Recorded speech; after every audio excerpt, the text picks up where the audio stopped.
Hello and welcome to another Podcast Valley Sunday.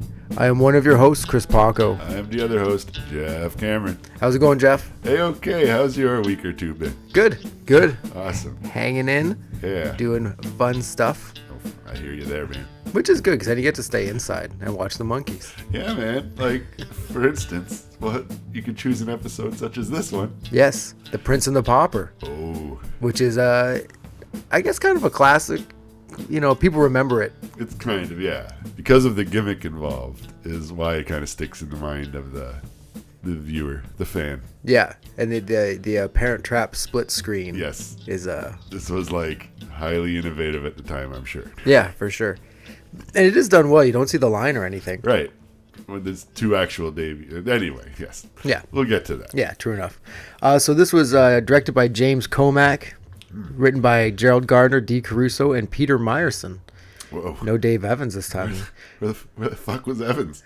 I don't know. Aired on February 6th, 1967. I wonder if it's like Caruso and Gardner either are the cleanup guys, like the main dudes, yeah. and Meyerson has the idea for the episode. Like, hey, we should do a thing on Prince and Pauper, and does like a thing, Yeah. and then the other two dudes take it over. So that's who the third guy is. It's Yeah. like story by almost. Yeah, maybe He's the idea guy, but Gerald and Dee are like, look, we know how to write for the monkeys, man. You don't get it. For real. So boys are waiting in this stuffy, rich-looking room, and Davy says that it's stupid that they came all this way because they heard there might be an embassy ball.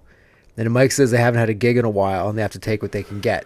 Which is like, going back to what we said last week, is like, yeah, they're a struggling band in the show. They never, spoiler alert, they never quite make it. Yeah, and they're like always losing gigs, losing money. Like, yeah. When they get a few bucks, they got to immediately give it to the government or something. Yeah, exactly. And it's, that was super broke. And like, what if, I was thinking this, watching this, if the show had never leaked into the real world and there was just a show about a band and just like actors playing a band that never got a break, like wonder what the show would look like what the monkeys would mean without the success of the real life monkeys. It's definitely a thing.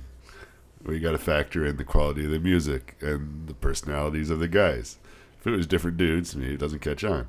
If all the tunes were actually shit, it doesn't hit.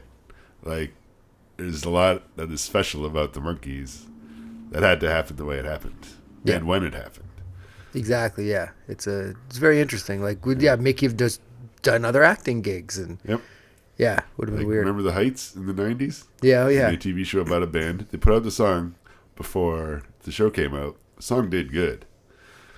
Like, it was on the charts, but the show was canceled in less than a year, I think.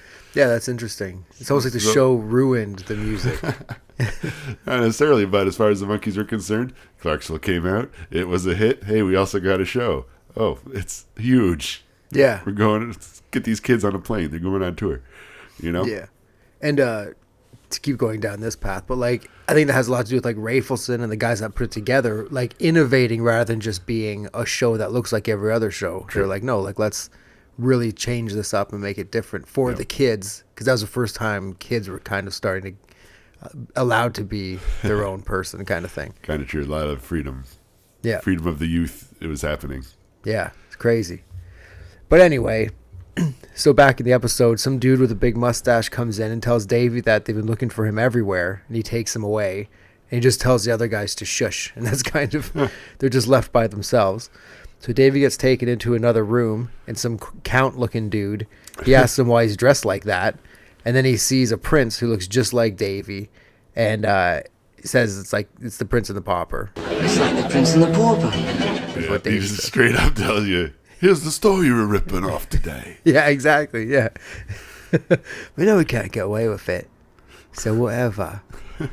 So we got the intro. Yeah, this is another tight minute and a half.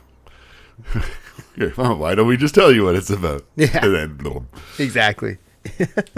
So the Count realizes his mistake and tells Davy to get out of there, but the prince asks to speak to Davy alone. They hang out, and the prince says that he's there in your country, which is funny because it's not Davy's country, to find a bride because he needs to be married by the time he's 18, but he's shy and blah, blah, blah, blah, blah. He just can't talk to girls, essentially. And he went to the right. He looks like the right man. Like it was like Peter's account asking Peter, or Peter's a prince asking Peter to help him out. I don't know how well it would have went. Boy. How well the wooing would have went. So the Count and Mustache are fencing, and the Count says that everything is going according to plan. He wants to be king, but the people don't trust him, so he's going to keep all the girls away from the prince, and the ones that sneak through will be driven away by his shyness. So it's like the people don't trust him, but it's a little convoluted, but yeah, we'll allow he it. immediately does untrustworthy And things. It's an echo of the very first episode where there's the young royal and that person's keepers are like, here's what's really going to happen because blah blah blah. Yeah, it's tastes the same. It's like the exact same, because like she had till midnight kind of thing, and then so it's just without a double. That's the big change here. We got instead of, it's two Davies. It's such a Davy episode. Yeah, there's two of them in it. So the Count says that there's a girl coming by in the afternoon named Wendy, and her real name is Heather North. And he says, but the Count told her that the prince was... I told her that he was sly, malicious, a pathological liar, and a sadist. Yes, but what did you tell her was wrong with him? Hilarious. There's a guy grinding a blade on a spinning rock in the back, and there's like a beaker over an open flame and stuff. It's just like they were just finding stuff they laying around and put in the background of this episode. Yeah. Again, similar to the first one, or what we consider the early episodes. It feels like they're out of order, but it might have been recorded sooner because a lot of characters, a lot of stuff going on, jamming every corner of it with things and props and people. Yeah. James Comack, he's been a director before, right? Pretty sure, yeah. But not often, so maybe he's more into that traditional line. Maybe. Who knows? Peter Meyerson wrote it that way. See, exactly. Doesn't get it. It's a D, and I bet you D and Gerald wrote out like 30 other characters. Like, come on, man.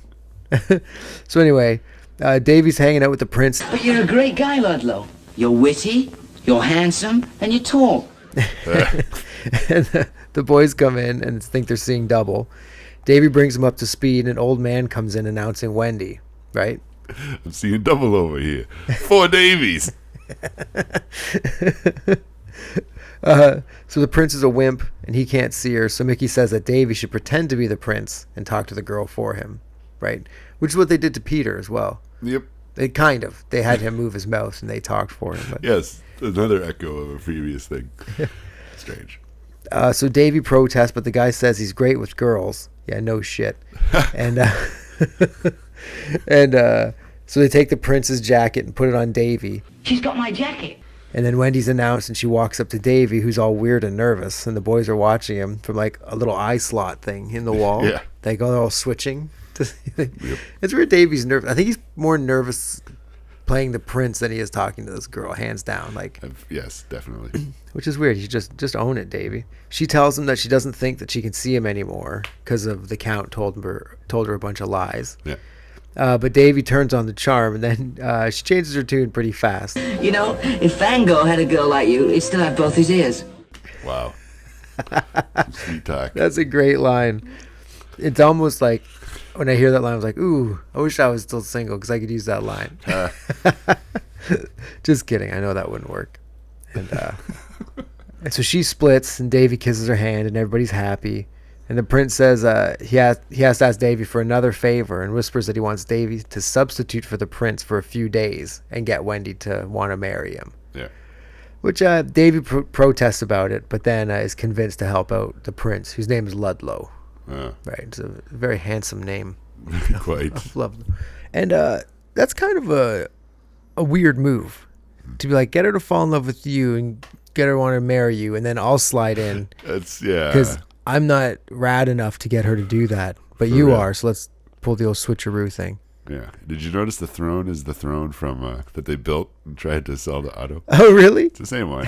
I did not notice that. And I think if they're not in the green room already, they're going to be in the green room soon. Yeah. So in some other room, Mustache is talking to the Count on the phone. Probably didn't want to pay the Count actor for the other day because it's a totally one-sided conversation. And he says the prince was actually doing well with the girl, and that's worried that they won't be able to keep him single for another month. From that side of the conversation, it seems like the count doesn't believe him. Like the count is like, no. Yeah. But you have no idea because they can't cut to the guy talking or something. Yeah, I think, yeah. Very weird. Definitely had to shoot around something. All right, we're just going to do this on a phone or something. Yeah, exactly. I quit or get pissed off because the boys are goofballs. Being assholes all day. So in the throne room, this is where the throne is, the boys are lavishing Davy with a bunch of royal stuff, and Davy freaks out. And Mike asks the prince if he thinks the count is trying to keep him single on purpose. And the prince says that he's a good man. But Mike says, yeah, well, I'm hip. That's why I don't trust him. so that's very much the youth not trusting, the oldies. Yeah, authority, the monarchy. Yeah, exactly. And it's funny that Mike just lays it out. Like, for real. Do you think this is what's happening here? Because I get it. Yeah, last couple episodes ago, something similar went down. So Mickey tells the prince that while Davy is being him, he's going to come back to the pad with them, and he's going to teach him how to act after he gets married to the girl. Yeah. So essentially teach him how to be Davy and be awesome to the birds. So they split, and Mustache comes in all sneaky, and Davy asks Mike, This is okay, but who am I going to tell him you are? Well, whatever's right. And because now Mike is in that puffy shirt and everything. It out. And he looks so fucking cool. Yeah, he does. It's good because Mike's hair is getting longer, so he's getting that wave in it that happens. He's not wearing the toque as much. There were a lot of bands around the time. This is still when like rock and roll bands all still had the outfits. Yeah, and a lot of them went like full British royal looking stuff, like the Buckinghams and the boots, and the coats and the frills, and Mike just looks like one of those dudes. Yeah, and it just looks cool. Yeah, he could be like back up in Peruvia and the Raiders or something. So Mustache tells Davy that he's got some important information about treason, and he can sell it to Davy for $1,000. But Davy doesn't have it, so Mustache splits. Which it's weird. And so remember them? Do you remember the Mustache Splits? Yeah, great band. They were. Didn't catch on. No, just only a couple tunes. Yeah, but the ones that came out were rocking. For real. So Davy wants to leave because he didn't sign up for all of this, and he thinks he's going to get killed. But Mike keeps pushing him back into the throne. You gotta promise you gotta keep the Ludlow. All right, I'll do it. I'll go in there, I'll substitute for Ludlow, I'll win the girl, and I'll probably end up getting killed. Well, that's nice. Give me. And then finally Davy gives in and says that when he goes through that door, he's going to be the Prince of Peruvia. So Davy opens the door, and a bunch of stuff falls out, and because he went the wrong door. It's a closet. Yes. He's like, when I go out that door, this is going to happen. And then all shit falls on. That's a monkey's joke. Definitely. So back at the pad, the prince is hungry, but the monkeys are super poor. And they have nothing that's good. Everything has gone bad. And Peter and Mickey are eating chips. And the prince is sitting across from a pretty girl. And Mickey starts to tell him how to act. But it's weird. They get him hooked up with the girl. And then they pull out the chips. He's like starving. And like, we got nothing. Actually, talk to this girl for a while. Chips. They nailed the aspect of when you're a band, you have nothing. Yeah. Oh, definitely. And this is being a rock and roll band was still kind of an early concept. Yeah. Like it's 66, 67. It's only like 12 years old. Yeah, the Monkees. I mean, the Beatles only been around for 4 or 5 years. Yeah. So, but it's still, they've already nailed the aspect of if you're trying to make it as a band, you will starve. Yeah, exactly. So the girl pipes up, and she has a super high voice. You may kiss my hand. You may kiss my ring. It's practice, girl. Not getting it. Yeah, exactly. Is another one of Davy's superfluous birds, I think, was it? Probably, yeah. She was just around somewhere. She just thinks it's Davy. It's the usual night with Dave with girls is Mickey and Peter watch them while eating chips. Like, for real. He's dealing with his other chick. And then he gets to go to the Monkees pad looking like Davy. Yeah. There's a lineup of chicks there. Talk about finding a golden ticket on the ground. Like, for real. Is he going to go back to another? Yeah. He's got the buffet now. Yeah, exactly. Like, I could learn the tambourine, man. Just leave him there. How do you know I'm not him anyway? I'm Davy. Where's me birds at? Stop the crunching with the crisps when I'm talking to the birds. Getting in me head. Fantastic. So back at the palace or whatever it is, the knife sharpener guy has a letter for the prince from Wendy, and Mustache reads it. Like he hijacks the letter. So she's falling in love with him, and Mustache says that they have to kill the prince, and the knife sharpener guy says during the fencing lesson he should poison him.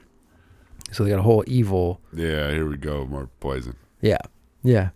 So at the pad, the prince is boring, and Mickey and Peter worry because they haven't heard from Davy or Mike.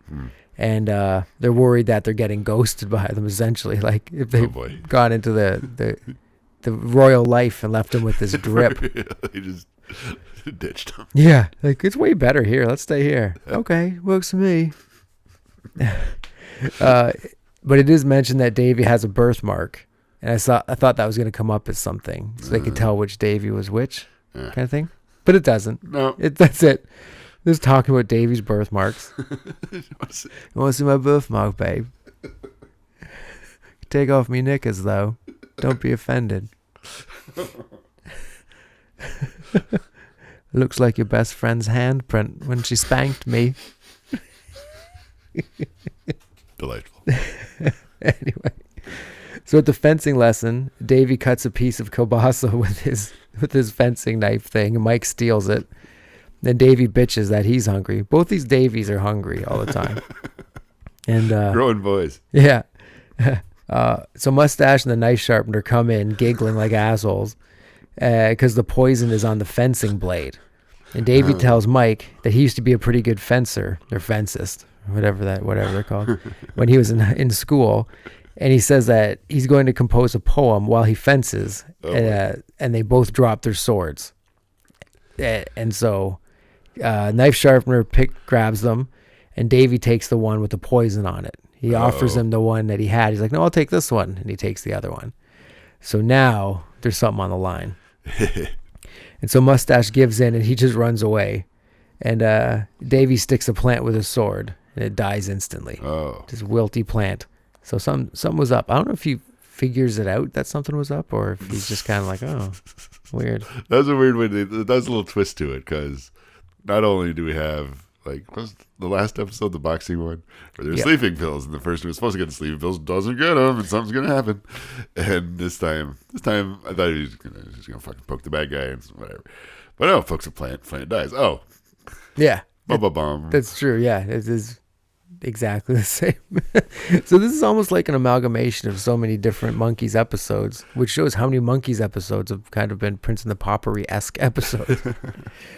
Because this is based on that too. So there you go. I find they almost just hit like common themes. You know what I mean? Yeah. Like it's the originality and the telling of it, but they're all things that you've kind of seen before. We have to get from here to here. What's going to happen in between? Yeah. Well, something has to happen. Things have to get complicated. How do we get this guy out of the room or whatever? Yeah. They got to think like this. How about some poison or something? Okay, let's go. Yeah, exactly. It's kind of funny. It was kind of a royal way to poison somebody. Oh, it was fencing. Come on. Why not? Yeah. Sport of kings. It looks good on the screen. Let's go. Yeah, exactly. So Wendy comes over, and Davy says, "Wendy, will you marry me?" And Mike says, "Ooh, that's fast." Will you marry me? Ooh, that's fast. And Davy tells her to shut up. And then Wendy says yes and is super happy. Ludlow, I'm so happy. There's no one in the world like you. I wouldn't be too sure about that. Shut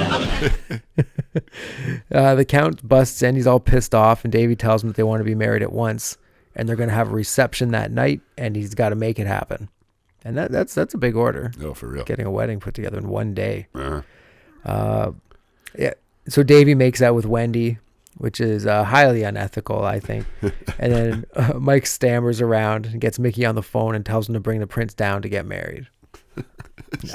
Davy's got her warmed up. Yeah, Davy just working his charm. It's a good move for Davy because this time he just gets to leave and she won't be angry as long as she doesn't get wise. It's just like he gets out and he's like, fine. Just had to prime the pump, man. Yeah. It's like his everyday life, except this time the girl doesn't realize it. Oh my God. I've got to hook up more royalty, man. Anyone else look like me? This is a great gig. Oh my God. So Mike and Davy are getting ready before the wedding, and Davy's freaking out that the prince won't show up and he'll have to marry Wendy. Oh boy. And that's the only way you're going to tie 1967 Davy Jones down. I don't know about that. I don't know if you've heard, but he wants to be free. Yeah, exactly. Yeah, it's the only way. You got to ruse him into marriage. Gotcha, mate. Could you imagine if that's what they did and for the rest of the series, Davy was Ludlow? Married. No, he's gone, and No, Ludlow he just takes his place. At the beginning, it says Ludlow under his face. Oh my God. Maybe that is what happened and no one knew. Oof. It's like a new Becky situation. Yeah, exactly. Except old Becky's still out there in a cage of marriage and royalty. So anyway, the Count shows up and tells them everything's ready. And then Mustache brings the boys and the prince. And he's holding them up by gunpoint. Because he's like caught them. And he's got some old weird looking Peruvian gun. And the Count tells Mustache to take the prince to the dungeon. And the prince says, You're a pompous windbag, a funk and a pony. A funk and a pony? Funk and a pony. I like that line. But also, did we even mean gun? Okay, yeah, we're good.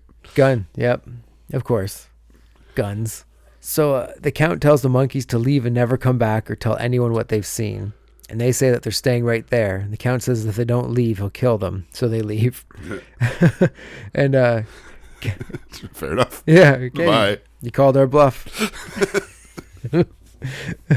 Count says they should tend to their wedding guests. And Wendy's walking down the aisle, and the Count and Mustache come crashing through the door with all the closet things that fell on Davy. And they make an announcement that the prince was called back to Peruvia for important business and say that the ceremony has to be canceled. But then Davy and Mike show up, and Davy says that he's going to stall until Mickey can get the prince out of the dungeon. Okay. Right. So, like you do. Playing with fire there, Davy. Like you're right in the mouth. The trap. Yeah. His foot hovering over the trap. And so in the dungeon, the prince is trying to talk his way out of the cell to some like ogre-y looking dude. What the fuck? And suddenly Mike and Peter come in and start doing patty cake, and they punch the ogre in the head, and they break the prince out. Huh. That's pretty all right. Pretty straightforward. During the wedding, the priest asks if anyone has a reason why they shouldn't get married, and Mike goes on a long and spiraling rant until Mickey and Peter and the prince bust in. Hold it just a minute. Oh, wait a minute. I have a reason. I'm kind of an honest and straightforward guy, and you ask me if I have a reason. Well, I don't see any sense in beating around the bush anymore. I do and I don't. We must proceed with the ceremony. Wait. I'm the real Prince Ludlow, and I'll marry the girl. It's actually pretty fun. Mike's great at just like, you got to fill up some time, go for it. Yep. And he can just say anything, and it's hilarious. The prince says that he's the prince and that he's going to marry the girl. And Davy splits fast. Like, he's out of there. It's like he took off. You just see him running in his underpants and the clothes are still hanging there. He went so fast.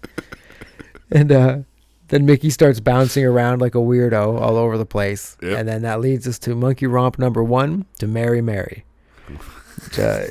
Thematically appropriate since someone's about to get married, I suppose. Yeah, and there's 2 Marys. Should have been called Davy just for this episode. Why you bugging? Why you bugging? And so it's like the boys are wrestling with Mustache and the Count, and then they start throwing food at them, and the Prince and Wendy are getting married. Yeah, classic food fight moment. Peter's in like a knight's armor, and Mickey hits Mustache with a bottle. There's been a lot of people getting smashed in the head with bottles lately too. Yeah. They must have just found like the breakaway. The prop bottles. Yeah. And like, this is amazing. They were just invented. Yeah. Mickey smashes a cake in Mustache's face, and then they become cowboys and they wrap up Mustache and the Count for some reason. Sure. Why not? So coming out of the romp, the prince tells the cops to arrest the Count and Mustache, and Davy asks Mike if Wendy will be okay because it was him that she was falling in love with. Like, he's finally having this kind of ethical, like, oh, wait a minute here. That's not cool that I just did. And Mike tells him, If apple seed turns to wing, it'll fly away, a beautiful butterfly. But if a butterfly turns into apple seed, it'll just lay there on the ground. That's what Ling Fu Yang said 5,000 years ago. Oh, really? What does that mean? I just don't have any idea. back at the pad, the boys are reading the paper that the prince honeymooned in Greece. Mickey shows the story to Davy, who's all bummed out that Wendy is away, but he denies it. And Mike tells him that everything doesn't always go right all the time. But, what can you do about it? Kind of like another Mike. Dropping more wisdom. Yeah, exactly. The Texan drawl of his. Davy looks out to the beach, and a girl comes running up, and she says that she's from Teen Tail magazine and is looking for the monkeys, and she looks exactly like Wendy. Yeah. And so Davy looks at the camera, shrugs, sits her down, starts making out. Immediately. Yeah. From Teen Tail, eh? There's a lot of journalistic ethics questions already. And well, this is on my thing in a future category. Anyway, go on. Yeah, I know. It's like, whoa, you're from Teen Tail. I like getting Teen Tail. Oh. But it's funny just making out instantly. Right away. We're going to wrap it up. Oh, all right. Yeah. All right, fucking A, man. They told Davey to wrap it up because they were running out of shooting time. But he thinks he was supposed to put a condom on it. Yeah, exactly. But I unwrap it up, babe. And anyway, that's how it ends. Davey making out with a girl he just met, who looks like a girl he rused into marrying another guy who looks like him. That's what you call a Davey episode. 100%. 200% of a Davey episode. Yeah, lots of Davey. Yeah. Overall thoughts for me, it's like Davey got to kind of show off his acting chops, playing like the shy Pauper. Yes, he and got to be something different. Yeah, so that was kind of cool. He does well with it. Yeah, he digs it. Yeah. Got to do a little actual acting. Exactly, and you could tell he probably took it seriously too. Whereas if it was like Mickey or Mike or something, they would just goof it up. Yeah. But he was like an actor, so which so was Mickey, I guess. But Mickey was more manic and crazy. Yeah. than Davey was. Mickey doesn't do much non-Cagney acting. Yeah, exactly. Maybe he does. Maybe we forget. He does a little drag work. He performs as a corpse now and then. Or sorry, not a corpse, but a dude on the stretcher. Yeah. But yeah, exactly. You can't. Yeah, Mickey making out with girls is weird. A good amount of Mike in this one, even though it is a Davey episode. Mm-hmm. Very little Mickey and Peter. Yeah, very little Peter, especially. Yeah, it's like birds of the bees and the monkeys already. Yeah, I really like the Mike-Davey dynamic. Like when they're together in scenes, I find it really funny. And something because they are kind of contrasting personalities and even physically contrasting. But Davey's like the little fireball kid. And Mike's kind of like, no, over there. Mm-hmm. Like he's the sage, and he's got to teach Davey how it is. Yeah, it's definitely he's like the dad of the group, kind of. Yeah, or the older brother, like the dad. Yeah. Yeah, he doesn't tell them what to do. He just leads by example. He lets his experience help them. Yeah, exactly. Or whatever. Why he knows it, I don't know, but yeah, interesting. Yeah. Highlight of the show. I think just a general split screen work is pretty cool. Mm-hmm. Just having that. I'm not sure that ever comes back again, but just have that to hang it on. There was guns. Guns. Making a big comeback after a couple week lull. Gun back. Was there a monkey's ruse? Yes. Quite. The whole episode was a monkey's ruse. There was fourth wall breaks. Only Mary in this episode. So that's it's kind of interesting. Like they're putting more into the show and less into romps. Yeah. But there's a lot going on, a lot of scenes. Mm-hmm. There was not another 3 minutes. Yeah. In this, because there's a lot of moving parts in this one. Yeah, that's true. Classic Monkeys moments. I don't know. There's don't do that. Nothing quite like that. There's a shot at Davy's height again when the prince tells him how tall he is. That's kind of a go-to. That's a funny moment. Not much catchphrase type stuff this time. Because maybe this was because of the structure and the nature of maybe this was an early shot earlier. Might have been. Maybe like the batch with the larger casts and fewer songs. Yeah, I'm not too sure. And I know in the box set in the little book, Tells you the series. It tells you when they were shot. Yeah. Well, that's If they have no other production notes, it was shot in October of 1966. Things that wouldn't fly nowadays. Probably like the whole lying to the girl to marry someone else might not go over so well. No, it might not really go over so well back then either. Maybe not. And then the highly questionable ethics of the teen tale journalist at the end. Yeah. Like if somebody was doing this, like the girl who was writing for AV Club or something was interviewing like Tom York, but immediately started making out with him. Yeah. That would not go well. Yeah, people might have something to say about that. It just wouldn't happen. A bunch of did you knows in this episode. Wendy, whose real name is Heather North, she was the voice of Daphne on Scooby-Doo. Oh, wow. From like 1972 when it started till 2012. No shit. And then she passed away. But she was the voice of Daphne the entire, like in all the Scrappy Doos and all, like the movies, the TV shows, everything. Which is interesting because we always compare the monkeys to Scooby-Doo. It's true. And maybe this is where she got the idea. She went to Hanna-Barbera. She's like, you know what you should do? I was hanging out with these guys. Yeah, but she passed away in 2017 and she was 71. Wow. So she's doing the Daphne voice into her 60s. Oh, yeah. You can't retire on voice actor pay. Yeah, exactly. And you don't get boxed in to like a race or creed or anything. True. Or species. Yeah. You can do anything. You wear whatever you want to work. It's nice. Yeah. I'd love to be a voice actor. It'd be the greatest. I'd like to think it would be, yeah. Yeah. Especially now because you could do it like at your house. Pretty much, yeah. Everything. You can do everything at your house. Uh-huh. This is the age of shut-ins. Like, this is the golden age. You can get anything brought to you. Anything can be brought to you. You can do anything. You communicate with the world. Yeah. Put on an Oculus helmet. You don't have to go to the mailbox. You don't have to go anywhere at all, ever. So the back of Davy's head, like the body double essentially, was Rodney Bingenheimer, who was the mayor of the Sunset Strip. And he was like a DJ on like K-Rock as a star on the Hollywood Walk of Fame. Yeah, he's like a big West Coast rock and roll 60s icon kind of guy. Yeah, he really is. Like I didn't realize that until I started like researching him. Uh-huh. And then he has a commentary on one of the episodes, which is kind of hilarious. It is funny. Because there's a lot of times where he's just like, that's the back, that's back of my head. Because we needed him to point it out. Like, because we couldn't tell otherwise. Every time. And that's me right there. And I like how it's his actual hair. Yeah. And it just someone went on the strip and said, you didn't get in. Maybe he wasn't quite the mayor of Sunset Strip yet. He just got in there on the fact that one of the production people went out on the strip and was like, your back looks like Davy Jones. How about you come with me? And that was that. Yeah, and he went. Okay. Yeah, exactly. He said he was known because he had Brian Jones hair. Because he found out what kind of shampoo he used. Yeah. And he used that too. But he was in Cheech and Chong's Up in Smoke. He had a character on SpongeBob. Huh.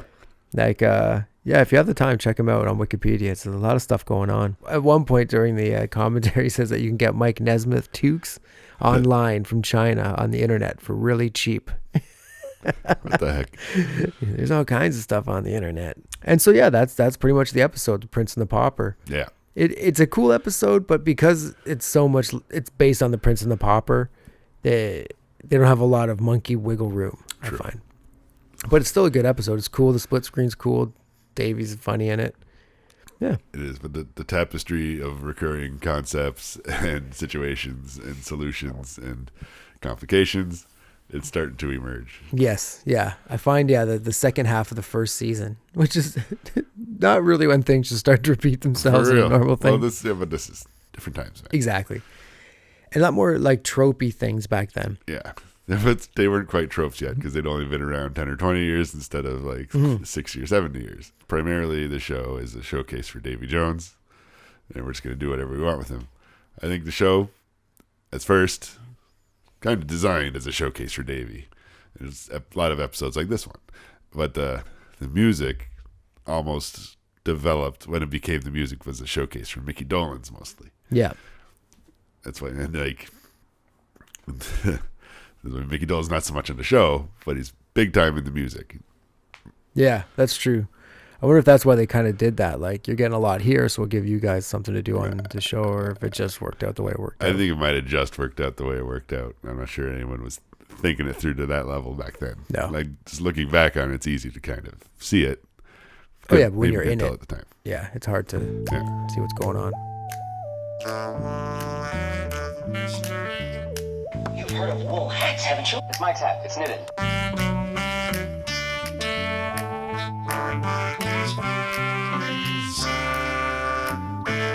All right, so now it's time for the random Woolhat of Mystery countdown section. There we go. We should get a real name for this. It's Rando Select 'em Up Countdown featuring the Woolhat of Mystery. There it is. Hashtag Is it my turn to go first, or what? I think I go first this time. Let's just go with you. Yeah, I think we'll find out. If not, whoops. All right. If this is a bad pull, I'm going next. Yeah. Okay, here we go. I got something. It feels like a piece of paper.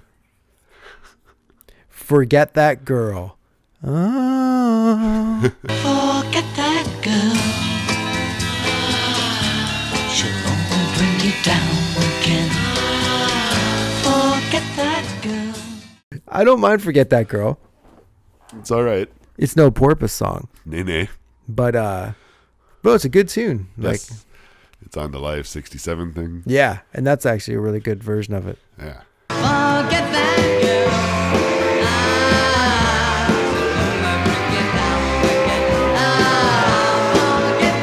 It's cool because it's all the guys playing on the song. That's the one thing about anything on Headquarters. Mm-hmm. It's just like you can feel their joy or something. They're digging it. They're having a good time. Yeah. And they're really having fun together. And it's, for a lot of Monkees fans, we're like, it's what it's about. The boys are having a blast. They're happy. And they're making cool tunes. This is definitely a Davy song. And it's got that Davy song flavor to it. But it's not a typical Davy song for a number of reasons. The boys are playing, which is cool. And at first, just thinking about the song, I thought it was an earlier, like a Monkees, More Than Monkees song, because it has that kind of feel of that kind of Davy song. But it's the boys playing. It's not the session people. And it's also different because he's not singing to a girl. He's actually singing to like a dude friend who is telling, forget the girl, man. Yeah. Because she's messed you up, screwed you over, whatever. But it's got a, but he's talking like this. Oh, he's got the little, yeah. You know. Yeah. Don't worry about it, man. Come here. Yeah. Hey, Davy. Yeah. Forget that girl, man. She's already back at my place. And I do like in the bridge the triple rhyme of love you, of you, and above you. It's pretty slick. Yeah. And and like we said, a cool live version on the Monkees Live 67 album is good. And so yeah, this is definitely a upper half Davy song. Yeah, definitely. And it was written by Douglas Farthing Hat Leal. That was Chip Douglas's code name. Oh, okay. Because of the, I guess, the nature of his contract with the Turtles, when he went to produce the Monkees, he couldn't take songwriting credits or something for X amount of time. So that was like a pen name, but we know it's Chip Douglas, who probably plays bass on this because Peter's playing keyboards. Yeah, he does. Yeah, he plays bass. And if we were to break it down, it's he does some background vocals too, as does Davy, and then electric guitars Nesmith, drums Mickey, electric piano Peter, and acoustic guitar unknown. It says. Someone snuck in and was jamming on the guitar. Yeah. And that acoustic guitar, we were saying, is aggressive. Yeah, like it's rocking at the end. It's very similar-ish to the way the acoustic guitar was played at the end of Porpoise song. That shing, shing, shing, cha-ching, ching, where you're hearing more of the pick on the strings than the actual sound the guitar is making. Yeah, so close mic'd. Yeah. But anyway, forget that girl. It's a good tune. How good is it, would you say? Now that's the question. Let's see here. Like at the bottom of the top 20 is Dream World. Also a Davy song. Do we like this better than Dream World? It's definitely in that area, I would say. Huh. Is it better than Daydream Believer, though? No, I wouldn't give it that much. In between those two, we have Oh My My. We can put it above or below Oh My My. Let's go below Oh My My. There you have it. So, yeah. So, sneaking into the top 20, we have Forget That Girl. Right on. Top 20 hit. Pass the hat. Oh, Because yes. Here we go. Oh, my goodness. so excited. The excitement has left his face. Me Without You. I wonder just how long it will be, me without you, you without me. All right, so a track from Instant Replay. I don't know. It's not one of my favorites off Instant Replay. I can say that. The Davy size Davy song. Yeah. We had a fight about something or other, he says. Even he's not paying attention to care enough to really tell us what's going on. Yeah. And we were saying it kind of sounds like Your Mother Should Know by the Beatles. It's a Boyce and Hart joint. Yeah. It's got that definite post Sgt. Pepper mustache piano Beatles vibe. Yeah, definitely. I don't know. This song is just one of those songs that's like, oh yeah, there it is. It's okay. I'll bump it up a little due to the pretty sick guitar tone on the solo. I agree with that. Cool.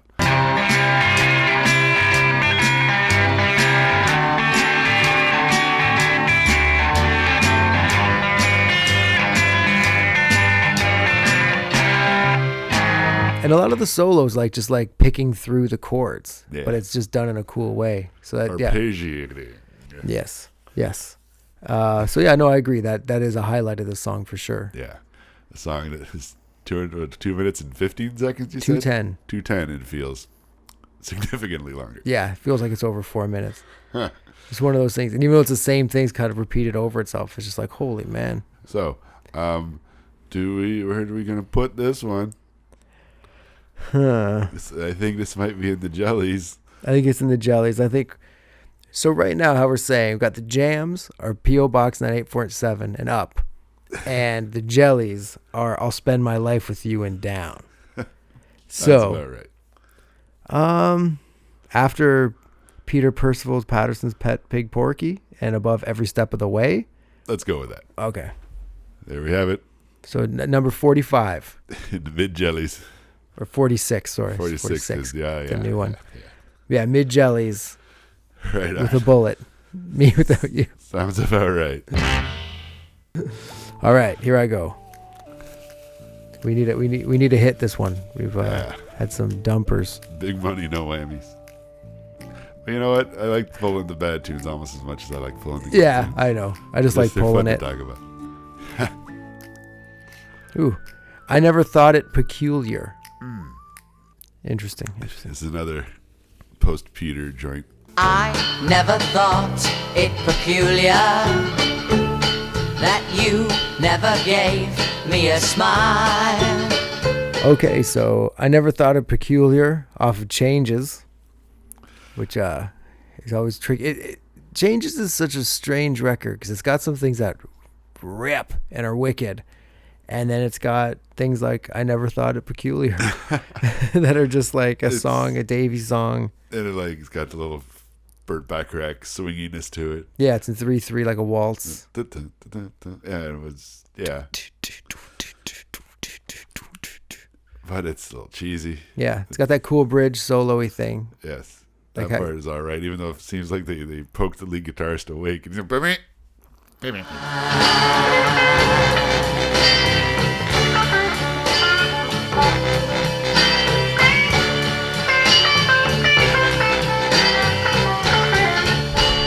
Trying to be very bluesy.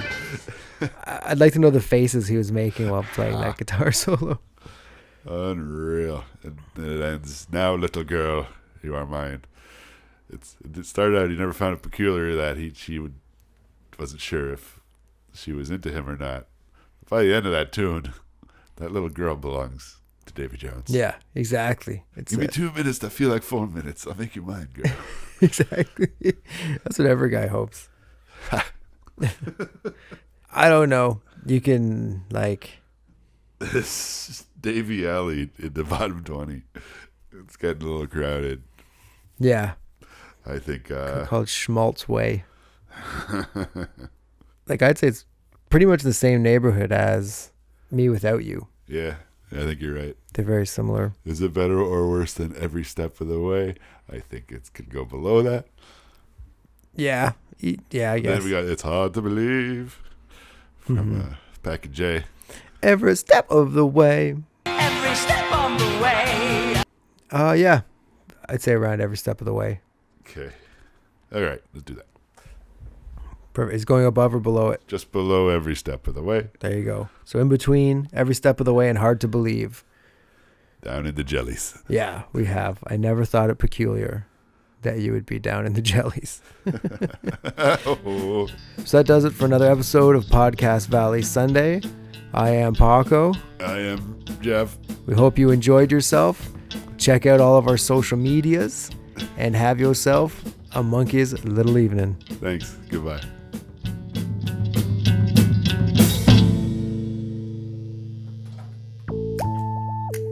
Hey Monkeys fans, with everything going on with social distancing, Podcast Valley Sunday will be on every 2 weeks. We hope you're staying safe, we hope you're staying at home, and we hope that you're listening to the Monkeys and obviously Podcast Valley Sunday. You can check us out on Facebook, on Instagram, and on YouTube. And please, rate us and leave a message. We'd love to hear from you. But, as always, be gentle with us. We're very sensitive.